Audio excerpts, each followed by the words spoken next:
नमस्कार, मैं हूं मोनिका जायसवाल और आप देख रहे हैं इंडिया न्यूज। आइए अब रुक करते हैं सुपरफास्ट खबरों की ओर। लाल किला हिंसा को लेकर दिल्ली पुलिस की चार्जशीट में पुलिस ने खुलासा किया है कि 26 जनवरी को लाल किले में किसान सोची समझी साजिश के तहत दाखिल हुए थे और लाल किले पर कब्जा करके लाल किले को नया प्रोटेस्ट साइट बनाना चाहते थे। कई आरोपियों से पूछताछ की गई और दर्ज बयानों के आधार पर यह खुलासा हुआ कि कुछ दिनों पहले ही दिल्ली पुलिस की क्राइम ब्रांच ने आरोप पत्र दायर किया था। देश में कोरोना मामले में लगातार गिरावट दर्ज की जा रही है। 24 घंटे में 2,11,000 से ज्यादा नए केस सामने आए। 3,000 से ज्यादा मरीजों की हुई मौत। दूसरी लहर के बीच अब देश में एक्टिव केस 24 लाख से ज्यादा।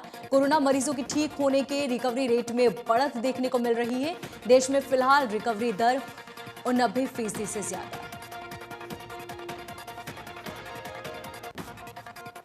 महाराष्ट्र में कोरोना के केस लगातार कम हो रहे हैं। एक दिन में महाराष्ट्र में कोरोना के 24,752 नए मरीज मिले, जबकि 23,000 से ज्यादा कोविड मरीज ठीक हुए। 992 मरीजों की जान चली गई। दिल्ली में 24 घंटे में 1,491 से ज्यादा मरीज सामने आए। 130 मरीजों ने दम तोड़ा। दिल्ली में अब 19,000 से ज्यादा एक्टिव केस। कांग्रेस नेता प्रियंका गांधी ने एक बार फिर सरकार पर साधा निशाना। वीडियो जारी कर कहा कि देश की जनता के सवालों का जवाब देना सरकार की ड्यूटी है। हरियाणा में कोरोना संक्रमण की रफ्तार कम हो रही है। पिछले 24 घंटे में प्रदेश में 3,138 नए केस मिले, जबकि 106 मरीजों की मौत हो गई।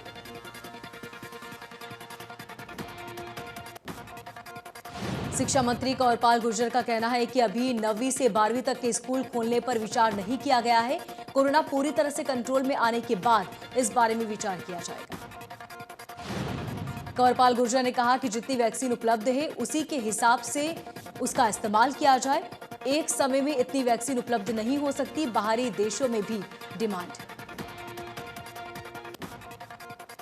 यमुनानगर में कार्यकर्ता शिक्षा मंत्री कंवरपाल गुर्जर को जन्मदिन की बधाई देने पहुंचे। जन्मदिन के अवसर पर कंवरपाल गुर्जर ने तालाब पार्क में पौधारोपण किया।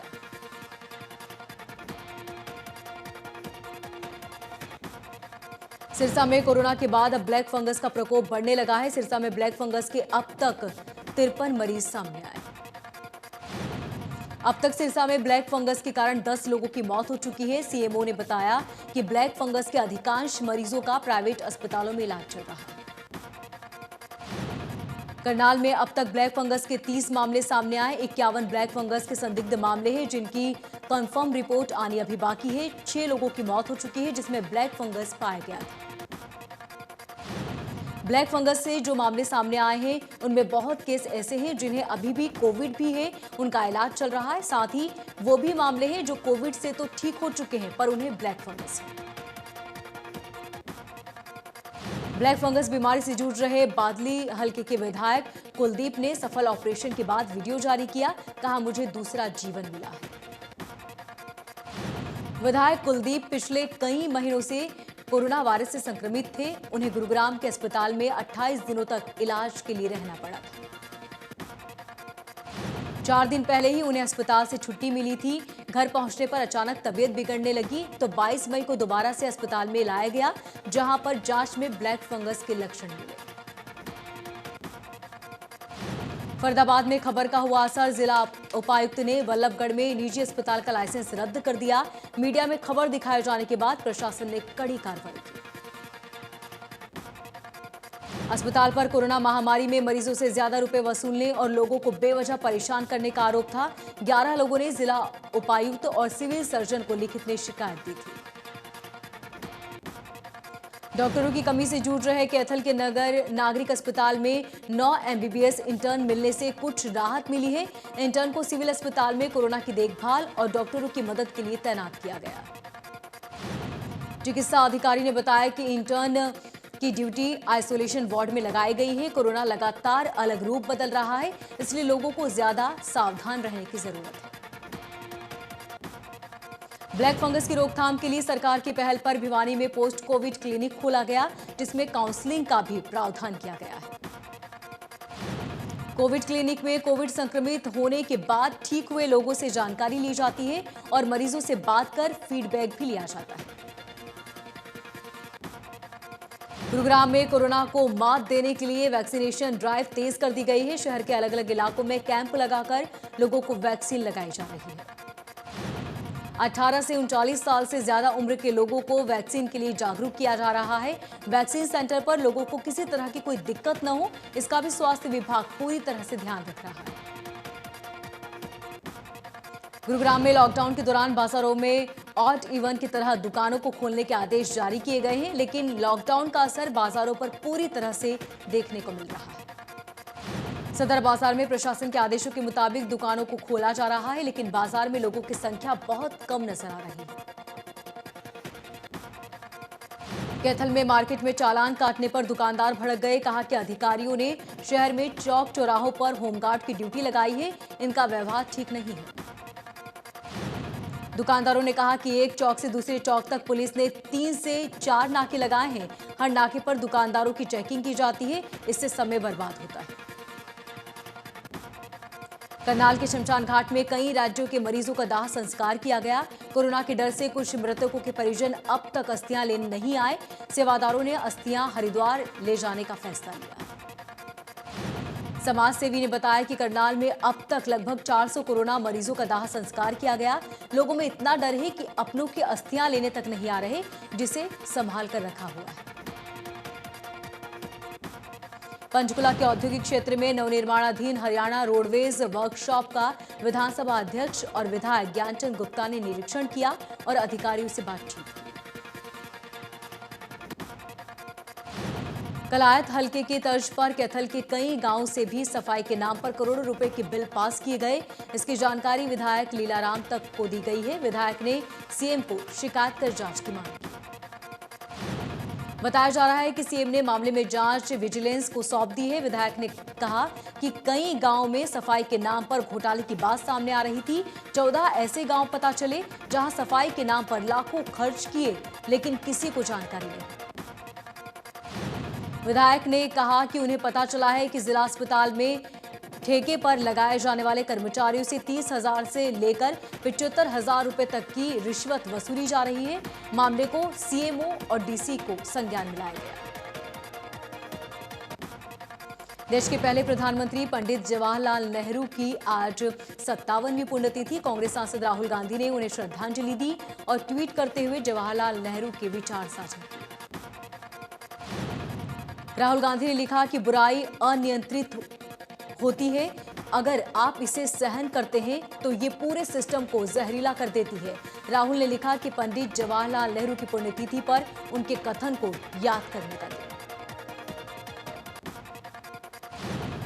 पूर्व सीएम भूपेंद्र हुड्डा ने पंडित नेहरू को याद करते हुए नमन किया और अपने पिता के साथ चाचा नेहरू की तस्वीर साझा की। सरकार के ओडीएस गजेंद्र फोगाट भिवानी पहुंचे और तीनों ओलंपिक खिलाड़ियों के घर जाकर उनके परिवारों से मिले। ये शिष्टाचार मुलाकात थी। गजेंद्र फोगाट ने बताया कि मुख्यमंत्री ने उनकी ड्यूटी लगाई है कि वो प्रदेश के सभी ओलंपिक खिलाड़ियों के घर जाकर उनके परिवारों से मिले। गजेंद्र फोगाट ने कहा कि मुख्यमंत्री मनोहर लाल ने ओलंपिक में स्वर्ण पदक विजेता को 6 करोड़ रुपए की इनाम राशि देने की घोषणा की है, जिससे सभी ओलंपिक और उनके परिवार प्रोत्साहित हैं। परिवारों ने खेल नीति को सराहा। सोनीपत में पिछले 2 दशक से चल रहे अखाड़े के संचालन धर्मवीर दहिया ग्रामीण क्षेत्रों से लाई गई कच्ची मिट्टी के अखाड़े में पहलवानी के दांव पेच सीख रहे हैं। पिछले 20 सालों से अखाड़ा चला रहे धर्मवीर दहिया का कहना है कि कोई भी बच्चा जब कुश्ती के रिंग में उतरता है तो उसे शपथ दिलाई जाती है और उसको अच्छा करना सिखाया जाता है ताकि वो देश के लिए अच्छा कर सके। सागर हत्याकांड के आरोपी पहलवान सुशील कुमार की मां दिल्ली हाईकोर्ट पहुंची। मामले की मीडिया रिपोर्टिंग रोकने की मांग की। कहा कि सुशील कुमार मामले में सिर्फ आरोपी है, फिर मीडिया ट्रायल क्यों चल रहा है। भिवानी में बाजारों में भीड़ रोकने के लिए ऑड इवन के हिसाब से दुकानें खोलने और बंद करने का प्रशासन जुटा हुआ नजर आया। एसडीएम और डीएसपी अपनी टीमों के साथ निकले। डीएसपी ने कहा कि पुलिस लोगों को समझाने के साथ चालान भी काट रही है। लॉकडाउन और ट्रैफिक नियमों का उल्लंघन करने वाले लोगों के वाहन जब्त किए जा रहे हैं। गुरुग्राम का एक गांव कोरोना महामारी की जंग में मिसाल बना हुआ है। मार्च 2020 से मौजूदा वक्त तक संक्रमण का एक भी मामला गांव में दर्ज नहीं किया गया। तकरीबन 2500 की आबादी वाले इस गांव में ग्रामीणों ने मास्क, सोशल डिस्टेंसिंग, सैनिटाइजेशन का बेहतरीन काम करके जिम्मेदारी निभाई। सोहना के बहलपा गांव में 45 प्लस वाले तकरीबन ग्रामीणों को वैक्सीनेशन हो चुका है। 18 प्लस युवा स्लॉट मिलने पर ही वैक्सीन लगा रहे हैं। जिंद में 1100 आबादी वाले छोटे से गांव जीवनपुर में बड़ा काम कर दिखाया है। गांव के 45 साल के सभी लोगों ने वैक्सीन की पहली डोज लगवा ली और दूसरी डोज सिर्फ 25% को लगनी बाकी है। पूरे गांव में आज तक कोई भी कोरोना पॉजिटिव केस नहीं मिला। न तो गांव में किसी की कोरोना से मौत हुई और कोरोना की पहली लहर के बाद गांव में 18 सदस्य कमेटी लोगों को जागरूक कर रही है। गुरुग्राम में 11वीं कक्षा की छात्रा रुबानी राठी की मांग को पीएम ऑफिस में मान लिया गया है। रुबीना ने पीएमओ को स्पेशल बच्चों के लिए वैक्सीनेशन कैंप लगाए जाने की अपील की थी। स्वास्थ्य विभाग द्वारा लगाए गए कैंप में 100 से ज्यादा स्पेशल बच्चों ने वैक्सीन की पहली डोज ली, जिसमें 50 बच्चे वो हैं जिन्हें रुबानी ने सोशल मीडिया के जरिए कैंप में आने के लिए इनविटेशन दिया था। नूह में बड़ा मदरसा में संचालित मुफ्ती जाहिद हुसैन ने सिविल अस्पताल में टीकाकरण कराया। टीका करवाने के बाद मुफ्ती ने कहा कि कोरोना महामारी से सभी का बचाव करना है और स्वास्थ्य विभाग की गाइडलाइंस को अमल में लाना है। शादी में बैंड का काम करने वालों को लॉकडाउन में भारी नुकसान हो रहा है। ऐसे में इन कामगारों ने प्रशासन से आर्थिक सहायता की मांग की। भिवानी में ब्लैक फंगस की रोकथाम के लिए अनूठी पहल शुरू की गई। ब्लैक फंगस के मरीजों की पहचान के लिए शिक्षा बोर्ड के कार्यालय में कंट्रोल रूम बनाया गया। बोर्ड सचिव और नोडल अधिकारी ने बताया कि कंट्रोल रूम में 5 हेल्पलाइन है, जिसमें कोरोना से ठीक हुए मरीजों को भी जानकारी दी जा रही है।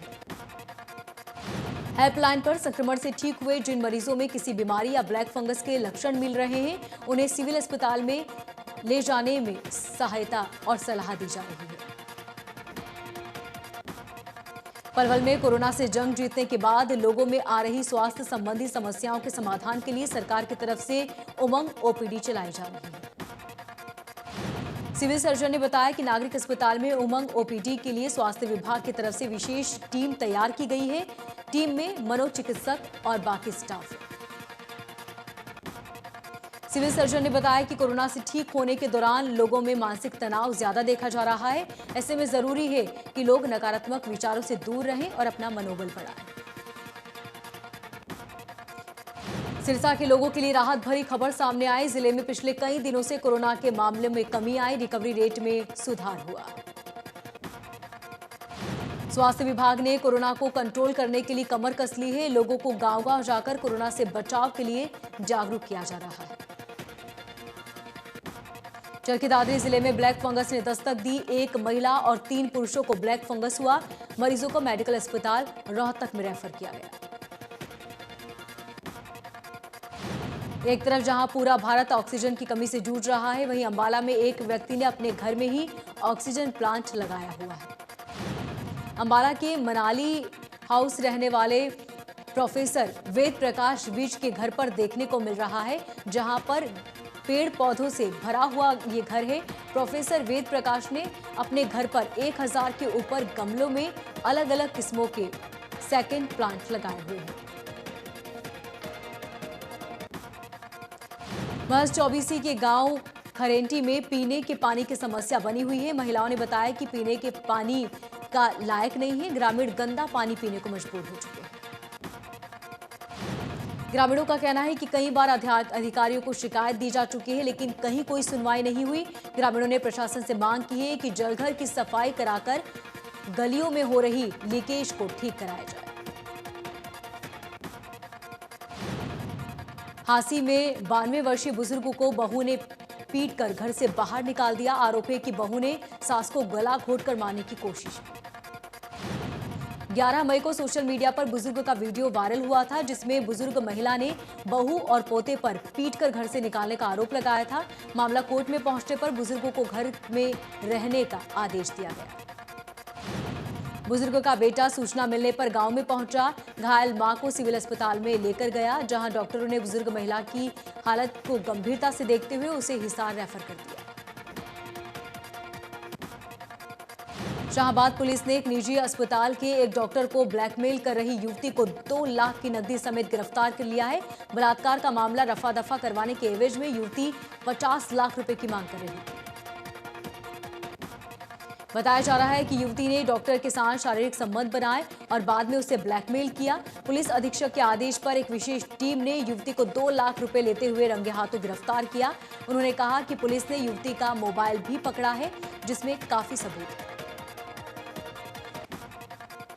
पलवल में यमुना नदी से रेती चोरी करने वाले डंपर चालक ने पुलिस पार्टी पर डंपर चढ़ाने का प्रयास किया। पुलिस कर्मियों ने इधर उधर कूदकर अपनी जान बचाई। अंबाला के गांव फतेहगढ़ साहिब के सरपंच और उसके परिवार को जान से मारने की धमकी का पोस्टर लगने से पूरे गांव में दहशत का माहौल है। पोस्टर में लिखा है कि सरपंच और उसके परिवार को मार दिया जाएगा और ये एक डेथ वारंट है। पुलिस ने मामले की जांच शुरू कर दी। रादौर के मेन बाजार में 3 बाइकों पर सवार होकर आए 9 अज्ञात लोगों ने केमिस्ट की दुकान में घुसकर तलवारों और डंडों से तोड़फोड़ की। बदमाशों ने दुकान पर लगे शीशे को भी तोड़ दिया। आसपास के लोग मौके पर पहुंचे तो बाइक सवार मौके से फरार हो गया। पुलिस ने शिकायत मिलने पर जांच शुरू की। पलवल में थाना इलाके में 6 वर्षीय बच्ची का अपहरण कर रेप किया गया और रेप के बाद गला दबाकर बच्ची की हत्या कर दी गई। आरोपी शव को पेड़ से बांधकर मौके से फरार हो गया। सूचना पाकर पहुंची पुलिस ने बच्ची के शव को पोस्टमार्टम के लिए सिविल अस्पताल भिजवाया और आरोपी को गिरफ्तार कर लिया। फरीदाबाद के बल्लभगढ़ में तेज रफ्तार कार का कहर देखने को मिला, जिसकी तस्वीरें मेन मार्केट में लगे सीसीटीवी कैमरे में कैद हुई। घटनास्थल में युवक की मौत हो गई। युवक सड़क पार कर ड्यूटी पर जा रहा था, तभी तेज रफ्तार वैगनार कार ने उसे जोरदार टक्कर मार दी, जिसमें युवक सड़क पर उछलकर गिर गया और कार चालक उसे रौंदता हुआ चला गया। सोनीपत में गैस सिलेंडर से गैस चोरी मामले में प्रशासन ने आरोपी कर्ण एजेंसी के कर्मचारी को गिरफ्तार करने का आदेश दिया। इसके अलावा पुलिस ने बेचे गए सिलेंडर के 3,272 रुपए, गैस निकालने की मशीन, तोल का कांटा और 132 सिलेंडर और 4 गाड़ी बरामद की। फिलहाल पुलिस पूरे मामले की जांच कर रही है। पानीपत के जाटल रोड पर अशोका बंबू स्टोर बांस के गोदाम में आग लग गई। आग लगने के बाद आसपास के लोगों ने आग बुझाने की कोशिश की, लेकिन आग ज्यादा भड़क चुकी थी, जिसके बाद फायर ब्रिगेड मौके पर पहुंची। दमकल विभाग ने करीब 1 घंटे की कड़ी मशक्कत के बाद गोदाम में रखे बांस और फोल्डिंग बनाने वाला सामान जल चुका था। गनीमत रही कि इस हादसे में किसी को जानहानि नहीं हुई। आग लगने की वजह शॉर्ट सर्किट बताई जा रही है। करनाल में किसान की मेहनत रंग लाई और लगातार दूसरे साल सेब के पेड़ का फल आया। इतना ही नहीं, किसान से सेब के पौधे लेने के लिए विदेशों से भी किसान संपर्क कर रहे हैं। किसान ने करीब 1.5 एकड़ जमीन में सेब की खेती की। इसके अलावा बाग में बादाम भी उगाए हैं। किसान का कहना है कि बाकी किसानों को भी गेहूं धान के अलावा फलों की खेती करनी चाहिए।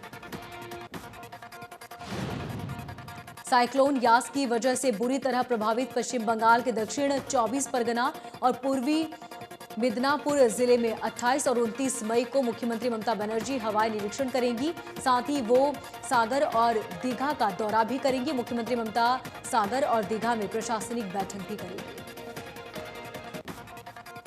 ओडिशा में साइक्लोन यास का लैंडफॉल नजर आया। जानकारी के मुताबिक यास ने बालासोर में दक्षिण में उत्तरी ओडिशा तट पर पार कर लिया है। इस दौरान अनुमानित हवा की गति 130 से 140 किलोमीटर प्रति घंटे में 155 किलोमीटर प्रति घंटे होगी।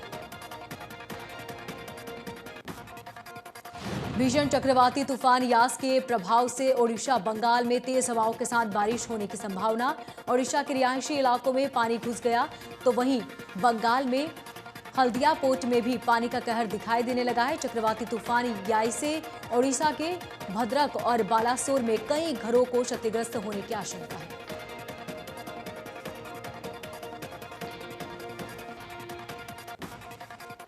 सीबीआई के नए डायरेक्टर की कमान सुबोध जायसवाल को सौंप दी गई है। उनका कार्यकाल 2 साल का होगा। सुबोध जायसवाल महाराष्ट्र में एटीएस के चीफ रह चुके हैं। सुबोध जायसवाल मुंबई पुलिस कमिश्नर का भी पदभार संभाल चुके हैं। सुबोध जायसवाल 1985 बेंच के आईपीएस अफसर हैं।